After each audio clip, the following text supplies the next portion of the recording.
জাতীয় পার্টি বাংলাদেশের রাজনীতিতে এখন সবচেয়ে আলোচিত নাম সেটা হচ্ছে জাতীয় পার্টি।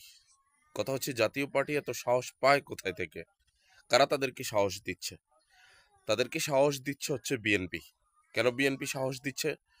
বিএনপি জাতীয় পার্টিকে এখন কাজে লাগাতে চায়, লাইক আওয়ামী লীগ। আওয়ামী লীগ যেভাবে তাদেরকে গৃহীত বিরোধী দল বানিয়েছিল, বিএনপিও চাচ্ছে তাদেরকে কাজে লাগিয়ে বিরোধী দল বানাতে। যেহেতু বাংলাদেশের রাজনীতিতে পিয়ার পদ্ধতির একটা আওয়াজ উঠেছে এবং বাংলাদেশে এই মুহূর্তে সবচেয়ে বড় যে দুই তিনটা রাজনৈতিক দল আছে তার মধ্যে একটা হচ্ছে জামায়াত ইসলামী এবং ইসলামী আন্দোলন বাংলাদেশ। এই দুইটা দলই কিন্তু পিয়ার পদ্ধতির পক্ষে এবং তারা পিয়ার পদ্ধতি ছাড়া নির্বাচনে পার্টিসিপেট করতে চাচ্ছে না। যার কারণে হয়তোবা তারা নির্বাচনে না যাওয়ার সিদ্ধান্তও নিতে পারে। এখন যদি তারা না যায় তাহলে তো নির্বাচন অর্থবহ হবে না।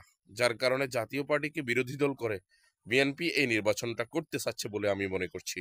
আপনার মতামত কি এই ব্যাপারে?